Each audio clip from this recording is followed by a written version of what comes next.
Narvas elas köögi Mari, vitt oli tal kui vihmavari. Plangu taga näitas tussi, andis poistel näpunus, andis poistel näpunussi. Mari ise noor ja ilus, puhkas pasat tünni vilus. Oma perset demonstreeris, vittu uhkelt eksponeeris, vittu uhkelt eksponeeris. Madis piiriregemendist, loll ja tola igast kandis.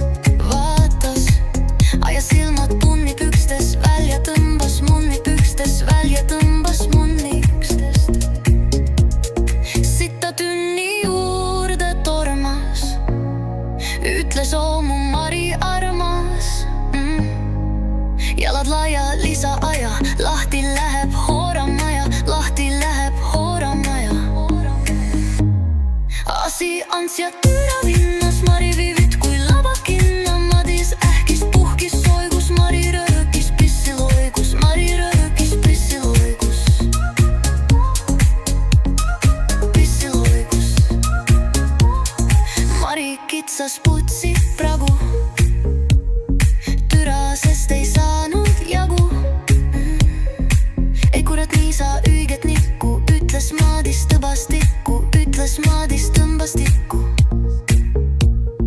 Tiku valgel putsi puuris, peretas ja vittu uuris.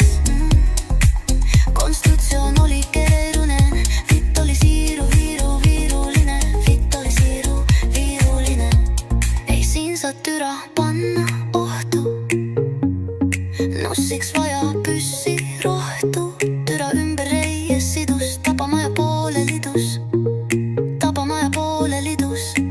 Madis kaabas oma häda, sugelu üsna mäda. Vaja oleks dünamiiti, püssi rohtu või karbiiti, püssi rohtu või karbiiti. Putsi karvad aeti maha, maeti tapamaja taha. Viheldi ja kuppu lasti, supirtirinasse kusti, supitirinasse kusti. Viimaks teatas kõrge kohus, Mari vitt on suures ohus. Tripertaide nussi häda, igast august ajab mäda, igast august ajab mäda.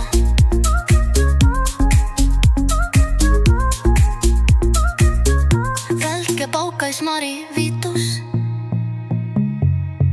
doktor söstra põõsas situs.